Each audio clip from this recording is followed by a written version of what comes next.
আঙ্গুলের সাইজের কেক, সেটা আবার হয় নাকি? চলো কিভাবে বানালাম এই 2 টায়ার আঙ্গুল সাইজের কেক সেটাই তোমাদের সাথে শেয়ার করি। আগের দিন একটা কেকের অর্ডার ছিল, সেখান থেকে কিছুটা অংশ বেঁচে যাওয়াতে আমি কিন্তু ফ্রিজের মধ্যেই রেখে দিয়েছিলাম। আর তাই জন্য মাথায় একটা বুদ্ধি এলো, চলো তোমরা অনেকদিন ধরেই বলছিলে যে দিদি একটা ছোট্ট পানা কেক করো, সেই জন্য কিন্তু আমি এই ছোট্ট পানা কেকটা করেছিলাম।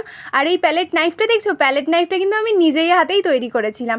সুগার প্রিন্ট যেটার মধ্যে আসে সেটা দিয়ে একটু কিছুটা অংশ বাদ দিয়ে কিন্তু এই প্যালেট নাইফটা আমি তৈরি করেছিলাম।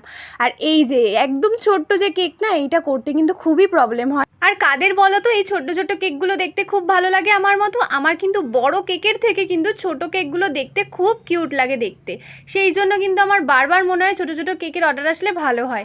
কিন্তু আমি জানি তোমাদের কিন্তু অনেকেরই আছে যাদের বড় কেক অনেক প্রিয়, কারণ চকলেট কেক কিংবা এমনি কেক খেতে কিন্তু অনেক বেশি ভালো লাগে সবার। তো এই ছোট্ট ছোট্ট কেকগুলো কাদের ভালো লাগে জলদি জলদি কমেন্টে জানিও, আর ভালো লাগলে একটা লাইক করে দিও। চলো আজকের মতো টাটা।